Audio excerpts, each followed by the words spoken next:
Reading the Times for Wednesday, February 19th, 2020.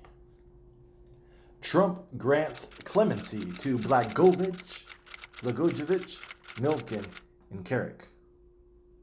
Mr. De Bartolo avoided prison but was fined $1 million and suspended for a year by the NFL. He later handed over the 49ers to his sister, Denise De Bartolo York. In conversations with advisors, Mr. Trump has also raised the prospect of commuting the sentence of Roger J. Stone Jr., his longest-serving advisor, who was convicted in November of 7 felony charges, including tampering with a witness and lying under oath in order to obstruct a congressional inquiry into whether the Trump campaign conspired with Russia to influence the 2016 election. Along with Mr. Brown, Mr. De Bartolo was among the hosts of a pre-inauguration party in 2017 that honored people close to Mr. Trump at the time, including Michael D. Cohen, his personal attorney, who later went to prison for campaign finance violations and tax evasion, and Omarosa Manigault Newman, a former contestant on The Apprentice, who joined the White House staff before later being fired. As Trump claims to be law of the land, Barr's irritation builds.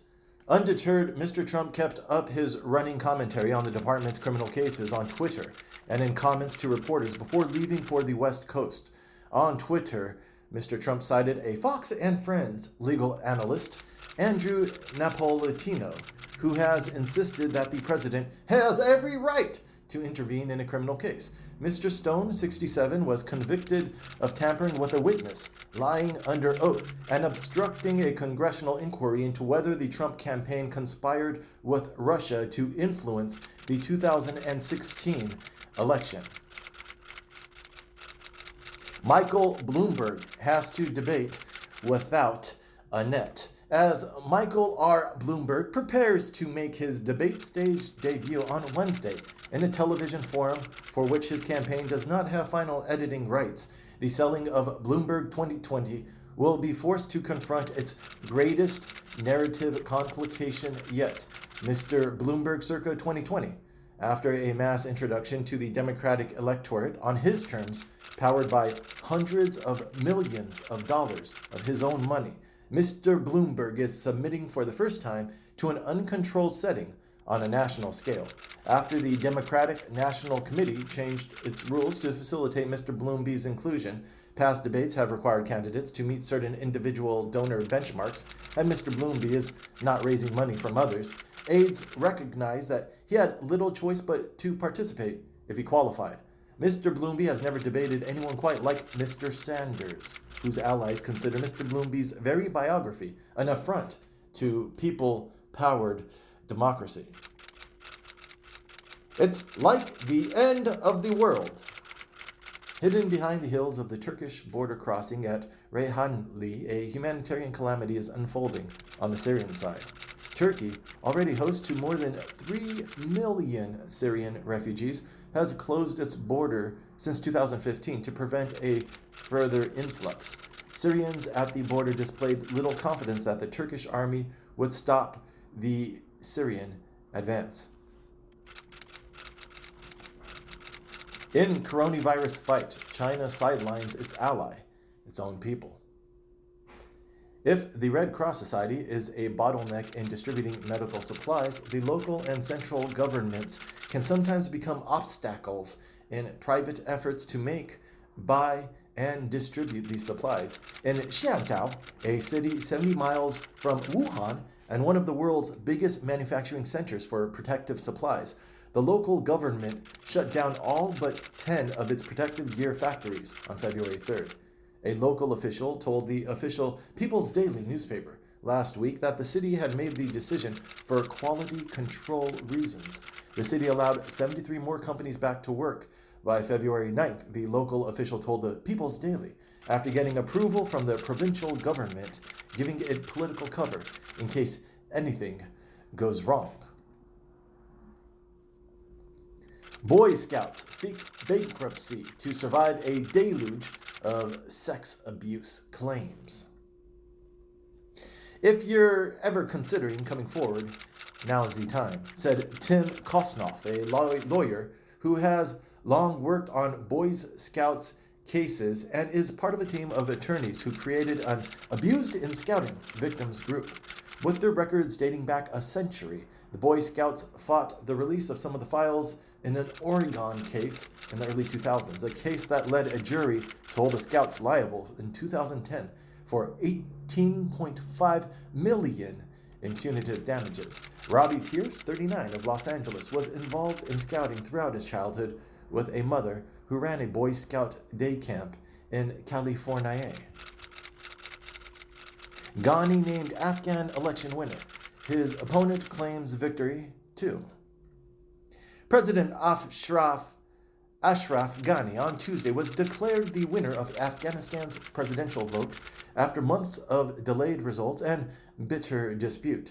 The vote, held in September amid a record number of Taliban attacks intended to destabilize the election, has itself been repeatedly delayed and marred by uncertainty as a peace deal between the U.S. and Taliban over the future of Afghanistan was nearing finalization. In a news conference announcing the results after an audit of about 15% of the total vote, the Election Commission's chief said that Mr. Ghani had won with the narrowest of margins, 50.64% of the vote, just surpassing the 50% minimum required for a win. On tour, Pompeo courts Africa to counter China. The Trump administration's Africa policy has focused almost exclusively on countering the influence of China and Russia, said Aubrey Hruby, a senior fellow with the Atlantic Council's Africa Center. In light of this, the U.S. government's officials just don't seem to understand that talking trash about the Chinese in Africa, regardless of its merit, just does not help the cause, said Eric Olander, co-founder of a research initiative, the China-Africa Project. The NDA's push into Africa could act as a tool to attract support in Africa. U.S. designates China's official media as operative of the communist state. The State Department informed China on Tuesday that its 5 foremost news agencies, Xinhua, CGTN, China Radio, China Daily, and The People's Daily, will now officially be treated as foreign government functionaries, subject to the same rules as diplomats stationed in the United States. The legal assault on Chinese entities has unfolded even as bilateral tensions have flared over China's handling of the coronavirus epidemic, which prompted the evacuation of American diplomats and other citizens from Wuhan, a city in central China, at the source of the outbreak. One of the others, China Daily, has been registered as a foreign agent since 1983. The new action goes further, treating the news organizations as part of China's diplomatic missions whose activities are regulated under the Foreign Missions Act. The U.S. imposes sanctions on Russian oil company supporting Venezuela's leader. The United States on Tuesday imposed tough economic sanctions against a Russian oil giant that is keeping Venezuela's ruling government afloat in a gamble that could roil global oil prices. The sanctions were levied against Rosneft Trading, a subsidiary of the Russian state-controlled oil company, and Didier Casimiro, who is identified on the company's website as vice president for refining. Some of its biggest customers are in Asia, where China and India have struggled to procure sufficient oil suppliers after the Trump administration imposed sanctions against Iran. Trump administration officials outlined a series of transactions and planned shipments over the last year, including millions of barrels of crude oil, as evidence of Rosneft's support to Mr. Maduro. What if Trump wins? Europeans fear a more permanent shift against them. The consensus among European diplomats and analysts is that Mr. Trump is likely to get a second term. Wolfgang Ischinger, the director of the conference and a former German ambassador to Washington, noted Mr. Trump's hostility to European allies, asking, "Why do we currently appear to live on different planets?" Ivo Dalder, a former American ambassador to NATO and president of the Chicago Council on Global Affairs, noted that Europeans thought at first they could wait out Mr. Dumbass Trump. To make a diplomatic point, Ukraine rebels opened fire. Russian-backed separatists tried on Tuesday to break through the trench line in the stalemated war in eastern Ukraine, killing one government soldier and wounding 4 others, the Ukrainian military said. The attack on Tuesday in the Luhansk region of eastern Ukraine was unusual in that the separatists tried to overrun a Ukrainian trench line and seize additional territory. Mr. Zelensky has been pressing for an end to Russian deployments of weapons and soldiers into Ukraine under a formula that would allow joint patrols by Ukraine, the Organization for Security and Cooperation in Europe, and local citizens along the Russian-Ukrainian border. Storm Dennis blows ghost ship to Ireland.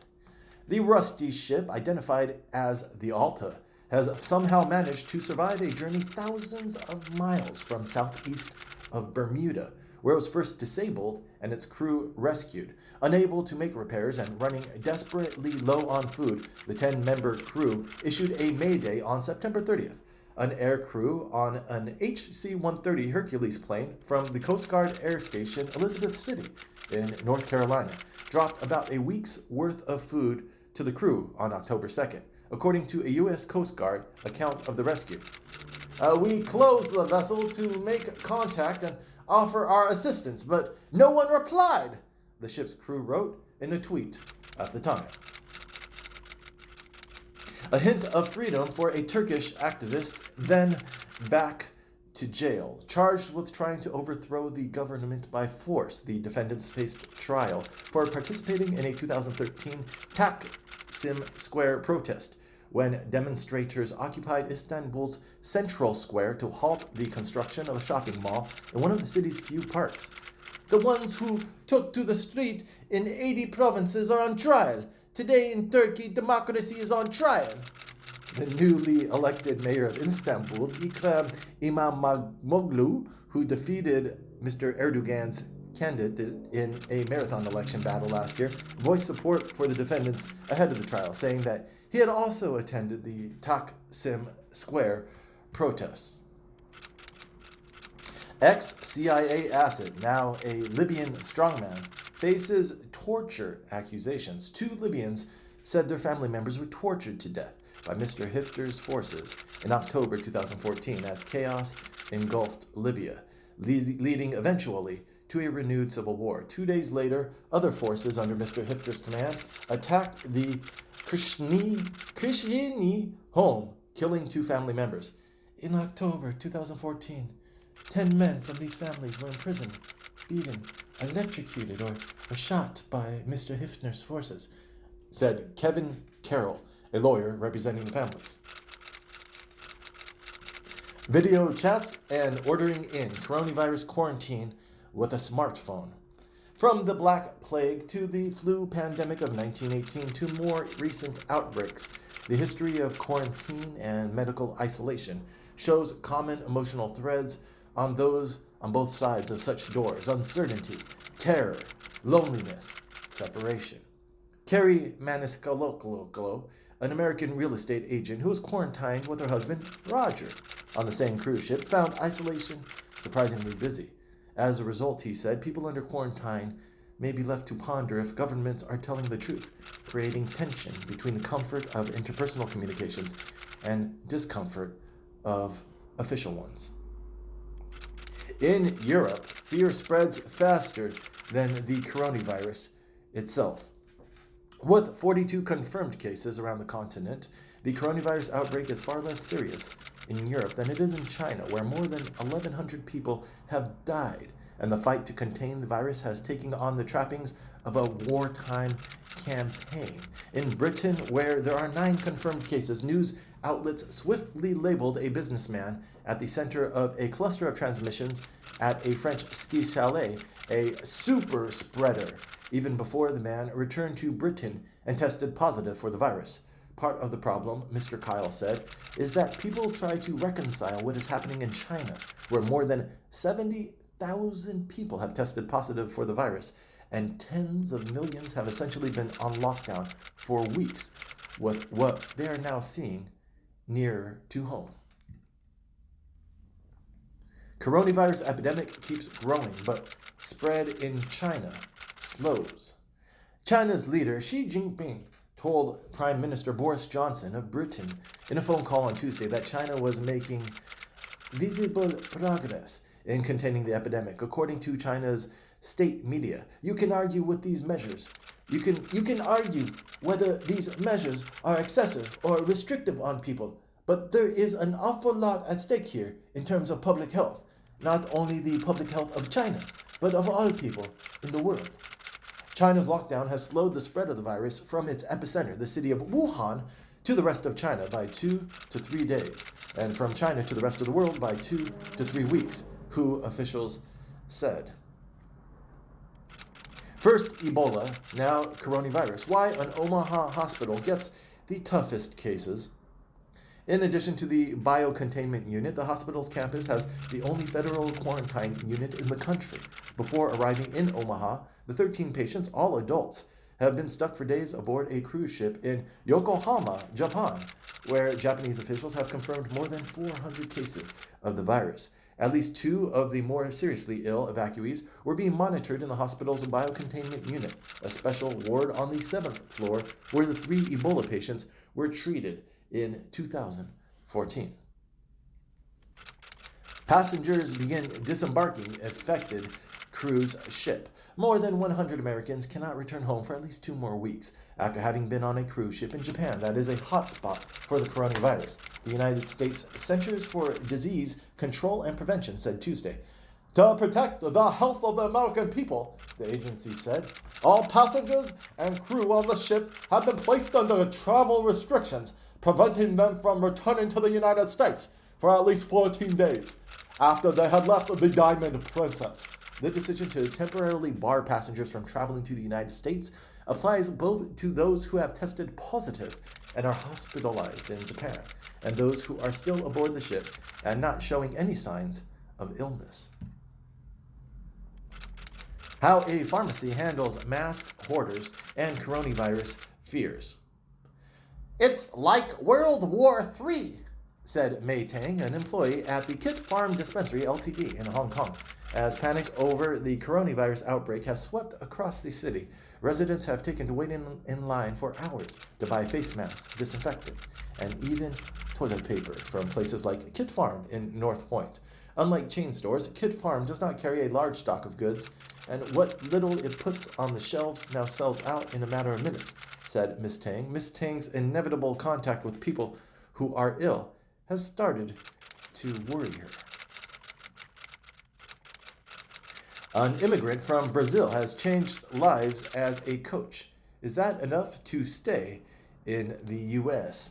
In the 3 years since receiving a work visa, Mr. Mata has crafted a program of dedicated rowers who have competed in the U.S. Rowing Youth Nationals, the highest level for high school rowers, and won college scholarships. The visa enables his wife, Manu Abreu, a competitive rower in Brazil, to join him in the United States, where she has been training and volunteering with Row LA.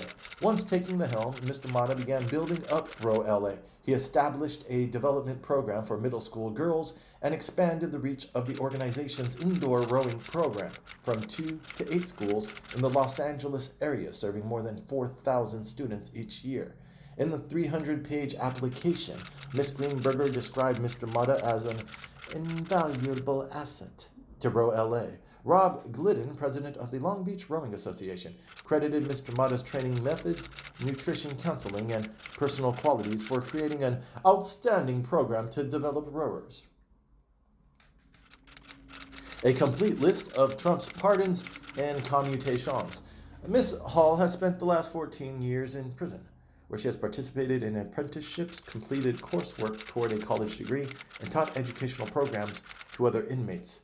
The White House statement said, over the past 12 years, Ms. Munoz has mentored people and volunteered with a hospice program while serving time in prison. According to the White House statement, Ms. Negron has served 8 years in prison, and her prison warden described her as a model inmate, according to a White House statement. As Democrats swarm Las Vegas, Trump's hotel guests wait for their headliner. Preparing for Mr. Trump's arrival, his namesake hotel was abuzz on Monday with federal law enforcement officers surveying the property, Trump supporters eyeing branded dog toys in the gift shop, and hotel staff members tossing pristine-looking bouquets of red amaryllis into trash bags and replacing them with new buds. Mr. Trump's hotel have had mixed performances since his election, with some, like the Trump National Doral near Miami, showing significant declines in revenue since 2015, in part because some customers and corporate sponsors have avoided the resort, as Mr. Trump himself has acknowledged. The Las Vegas hotel has been among the better performers in the Trump portfolio, bringing in more than $30 million a year from hotel and condo sales that have been fairly steady since Mr. Trump was elected. Judge weighs how to keep Guantanamo's 9/11 trial on track. Mr. Harrington has represented Mr. Bin al-Shib as a lawyer specializing in death penalty defense work since 2012. So the question confronting the judge in the short term is whether to order Mr. Harrington to return to the court next month for scheduled pretrial testimony, which Mr. Harrington said he was not fit to do.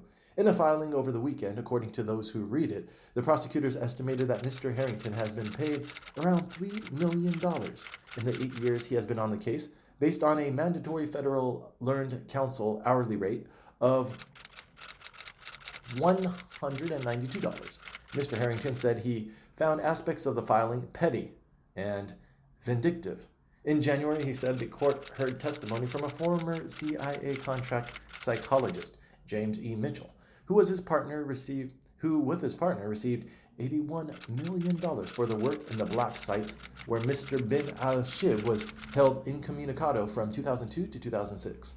Like Dr. Mitchell, Mr. Harrington said not all the money was pure income.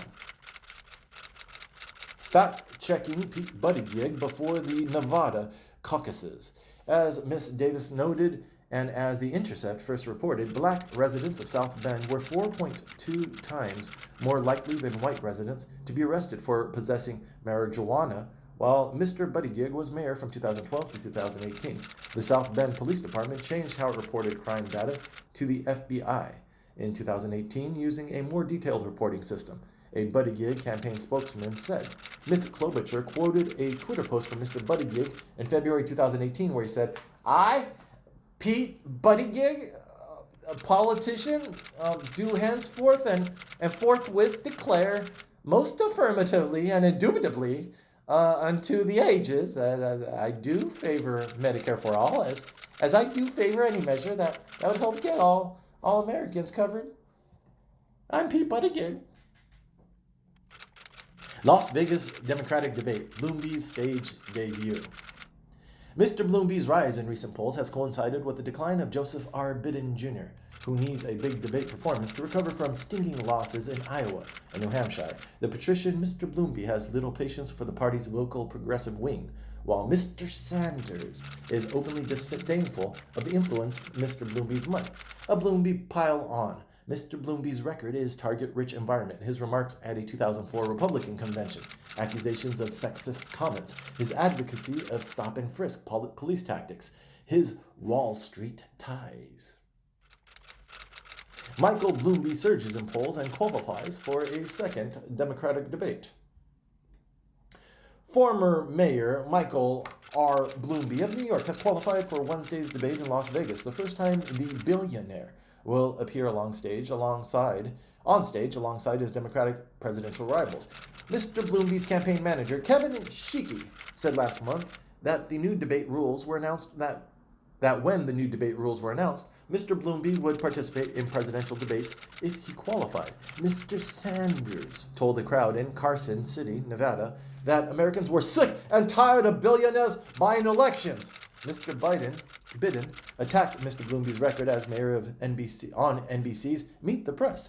And Ms. Klobuchar denounced Mr. Bloomberg for not sitting for as many interviews with the news media as she had. Mr. Bloomberg, who has emerged in recent years as a leading financial benefactor for the Democratic candidates and some liberal causes such as gun control and environmental protection, entered politics as a Republican when he first ran for mayor in 2001. Watchdog says Buttigieg campaign exploited super PAC loophole. Vote Vets has said it does not coordinate advertising with the Buttigieg campaign, and the Buttigieg campaign did not respond to requests for comment on Tuesday. A campaign spokesman issued a statement the same day Mr. Hall sent his tweet that acknowledged that the campaign welcomed Vote Vets advertising on the issue. Campaigns have increasingly been dumping extensive footage of the campaign rallies or old biographical videos. Campaigns have increasingly been dumping extensive footage of campaign rallies or old biographical videos on their YouTube pages. Iowa Democrats complete recanvass, but no delegates are shifted. Essentially, these were requests for the state party to check the calculations precinct leaders had done to convert each candidate's supporter totals into state delegate equivalents. If the errors Mr. Buttigieg's campaign alleged were all verified, Mr. Buttigieg would expand his lead over Mr. Sanders by about 14 state delegate equivalents. The initial results gave Mr. Buttigieg 13 national delegates and Mr. Sanders 12, with an additional delegate to be awarded to the state delegate equivalent winner when the winner is confirmed. How Elizabeth Warren's camp is seeking to regain the spotlight. If the campaign is trying to rally support at a time when Ms. Warren's candidacy hangs in the balance, it's also trying to move on from some recent political events. How her much-touted campaign organization did not show a dramatic payoff in the first two contests, and polling in Nevada, South Carolina, and Super Tuesday states have shown little improvement among the Black and Latino Democrats she once thought she could bring her to the nomination. Ms. Warren currently ranks fourth among the Democratic presidential candidates in mentions on cable news, behind Mr. Sanders, former Vice President Joseph R. Biden Jr., and Mr. Buttigieg, according to the Internet Archive's Television News Archive. More campaign staff members and surrogates have hit the television circuit in recent days, including Black and Latino supporters who aim to serve as community validators for voters with whom Ms. Warren needs to develop trust. The affirmative action battle at Harvard is not over. In their appeal, the plaintiffs' students for fair admissions, representing a group of Asian American students rejected by Harvard, seized on the judge's own critique of Harvard's admission process to argue that she had too easily given the school the benefit of the doubt. The group initially filed the case against Harvard in 2014 and spent years in an ultimately successful battle to get the access to tens of thousands of pages of internal Harvard admissions records, many of which were made public. The appellate brief argues that the judge gave too little weight to the statistical analysis of bias in Harvard's admissions presented by the plaintiffs, and too much credence to the testimony of Harvard's admission office, which the brief called self-serving. Southern Baptist Convention removes church with registered sex offender pastor. Baptist Church in Midland, Texas, from the denomination because of its employment of a lifetime registered sex offender as a pastor, a spokesman of for the denomination's executive committee, John Wilkie, said in an email. National church leaders first received a request to examine the Ranchland Heights case last June, said Stacey Bramlett, who leads the committee responsible for reviewing churches. Victims can petition church leaders online to reconsider a church's association with the denomination, which will begin a review process followed by a decision from the church's executive leadership. You've seen the ads, now see the candidates. Rarely has a candidate come so far while revealing so little of himself, making Wednesday's debate the first time Mr. Bloomberg will face his primary competitors live and in person, far more significant and interesting than most. More specifically, Mr. Bloomby was not eligible for earlier debates, which required candidates to show a certain level of fundraising support.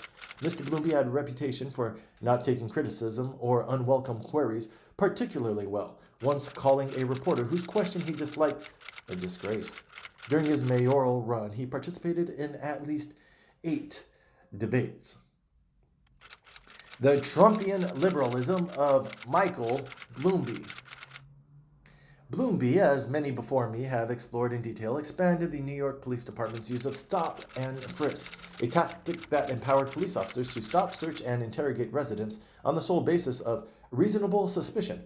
Overall, between 2004 and 2012, the NYPD, which Mr. Bloomby called his own army, while also weirdly claiming that it was the 7th biggest army in the world, stopped 4.4 million New York residents. According to a 2013 report from the Public Advocate's Office, stopping a black New Yorker was half as likely to yield his weapon as stopping a white New Yorker, and 1/3 as likely to yield drugs and other contraband. Stopping someone on the basis of a race was a recipe for false positives. Stopping on the basis of actual suspicious behavior, on the other hand, would yield results, which is what happened when police stopped white residents. My father in Syria needed pills.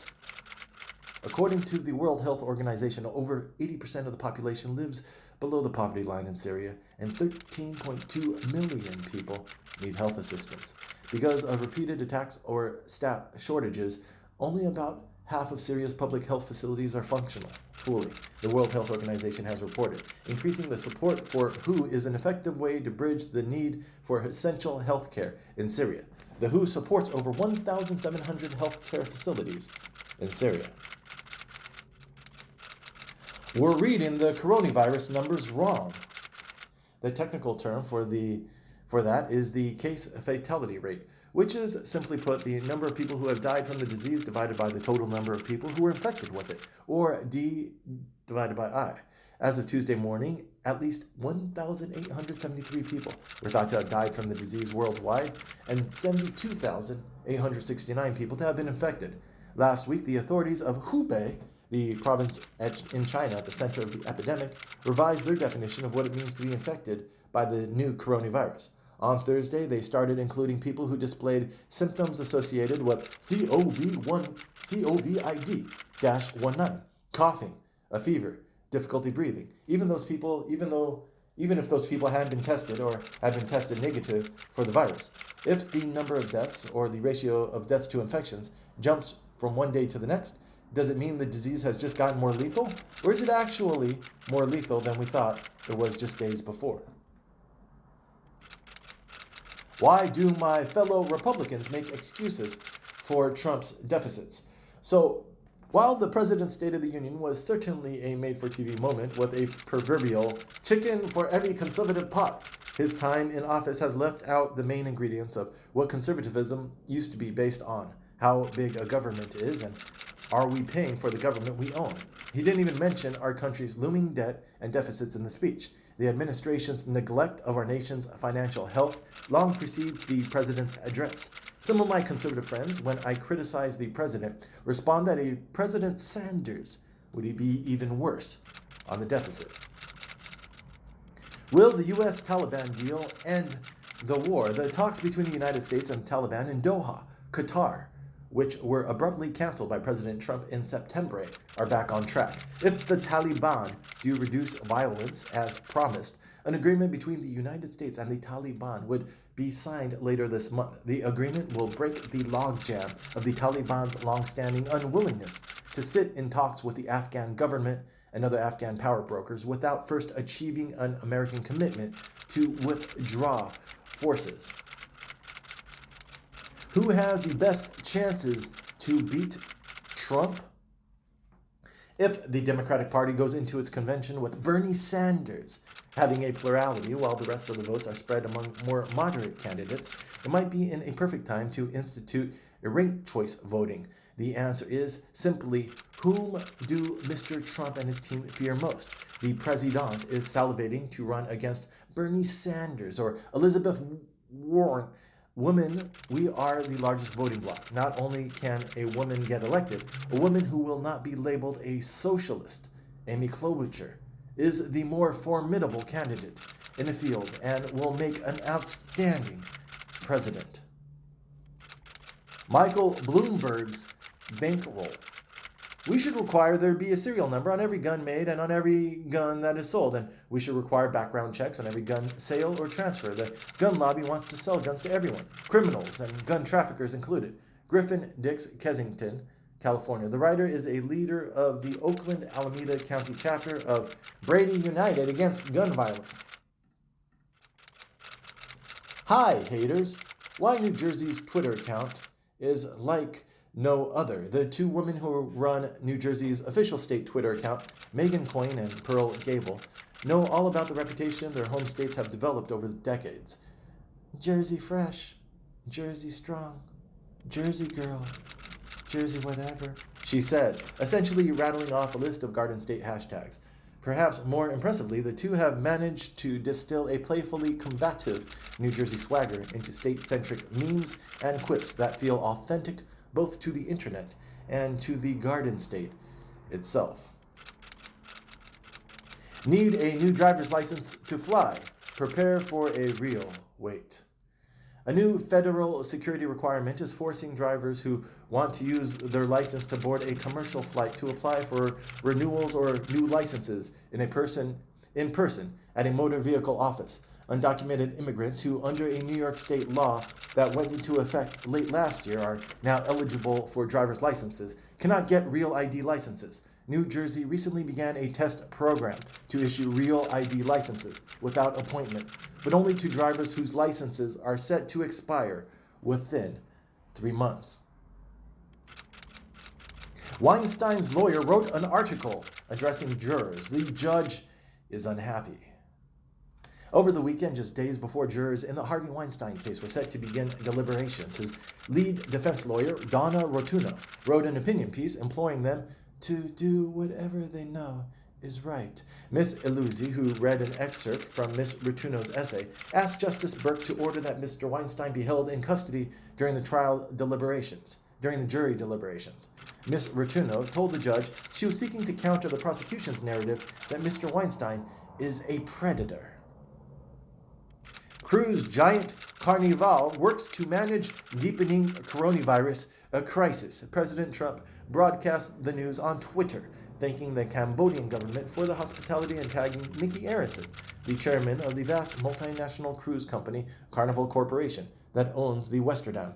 The following year, thousands of passengers and crew members were stranded aboard a Carnival cruise ship that was called the Poop Cruise, after it drifted for 4 days without air conditioning or working toilets. Over the years, many cruise companies, including Carnival, have experienced outbreaks of the norovirus on board their ships. Kickstarter employees vote to unionize in a big step for tech. Employees of the crowdfunding platform Kickstarter voted on Tuesday to unionize, the first well-known technology company to take a step toward being represented by organized labor. The debate over a union and whether such representation was appropriate for highly paid tech workers was a source of tension at the company over the last several months. Behemoth companies such as Google, Amazon, and others struggled to get a handle on their employees, who have staged walkouts and demanded that their companies not work with government entities and others. Pardon closes the book on Michael Milken's case, but can't rewrite it. Mr. Milken's wealthy and powerful friends have been clamoring for a pardon for years on his behalf, but the prospect seemed remote until Mr. Trump's election. After the book was published in 1991, one of Mr. Milken's former lawyers, Michael Armstrong, sued me, my research assistant, and my publisher, claiming $35 million in damages in a case financed by Mr. Milken and his brother. In one of his many startling about-faces, the Trump lawyer Rudolph W. Giuliani went from being Mr. Milken's principal accuser and the architect of his plea deal as U.S. attorney to a Milken champion and advocate for a pardon. Michael Bloomberg leans left with a plan to rein in Wall Street. Mr. Bloomberg's plan appears to repudiate positions he has taken on financial oversight over the years, when he often argued that rules aimed at reforming Wall Street were bad for the economy. In 2010, Mr. Bloomberg urged Democratic lawmakers not to get too tough on the banks, and he criticized the so-called Volcker Rule, which prevented banks from making risky trades for themselves rather than their clients. 2018 analysis by the Joint Committee on Taxation estimated that a tax similar to the one proposed by Mr. Bloomberg would raise $777 billion over 10 years, albeit with a lot of uncertainty around how much transactions would drop in response to a tax. Any drop in trading would probably be bad for Bloomberg LP, the company that feeds investors data and helps them arrange the buying and selling of securities. HSBC plans to cut 35,000 jobs weighed down by virus and Hong Kong unrest. HSBC plans to cut 35,000 jobs over the next 3 years as the global bank scales back its Western operations to focus on faster-growing Asian markets, particularly China. The London-based bank announced Tuesday that it aimed to cut $4.5 billion in costs as it faced headwinds like the coronavirus outbreak in China and months of political strife in Hong Kong, one of its most important markets. Parts of our business are not delivering acceptable returns, said Noel Quinn, chief executive of HSBC.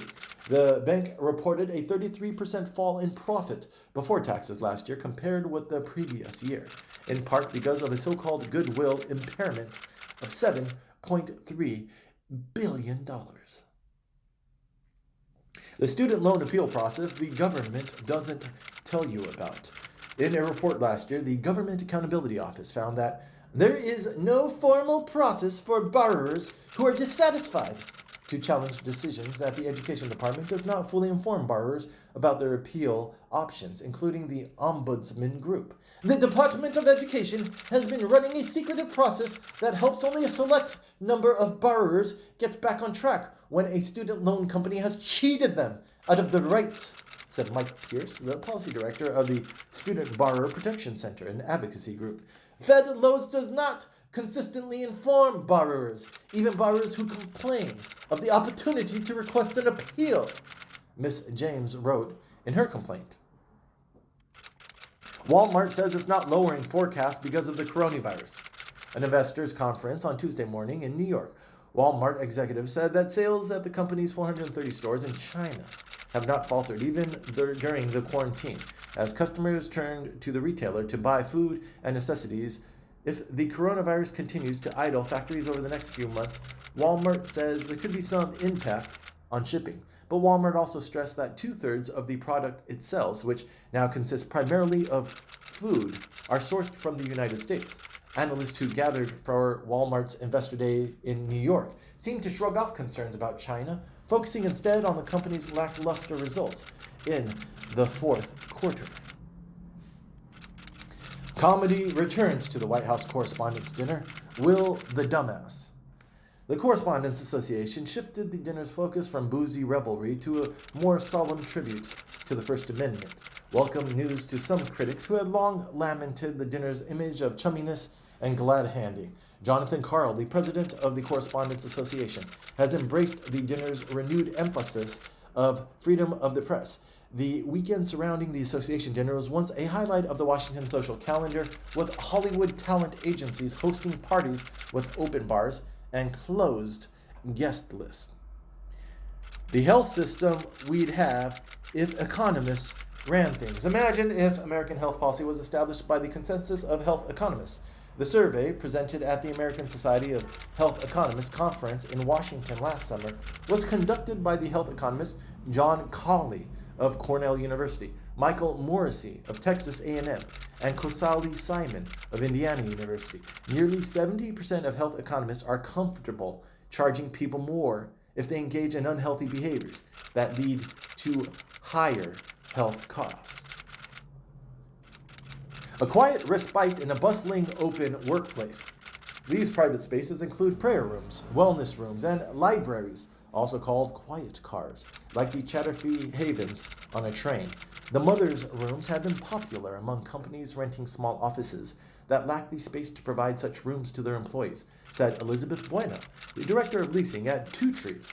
The Vermont company Mamava makes turnkey location pods that have been installed in offices including 3M's global headquarters in St. Paul, Minnesota.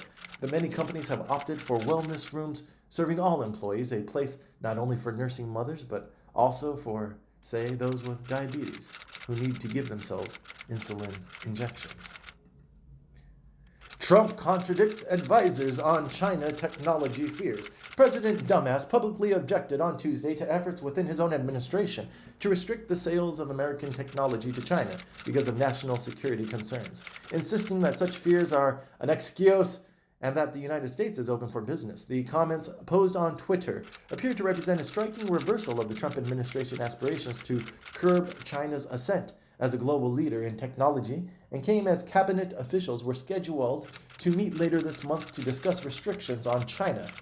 As we have discussed with the administration, sales of non-sensitive commercial products to China drive semiconductor research and innovation, which is critical to America's economic strength and national security.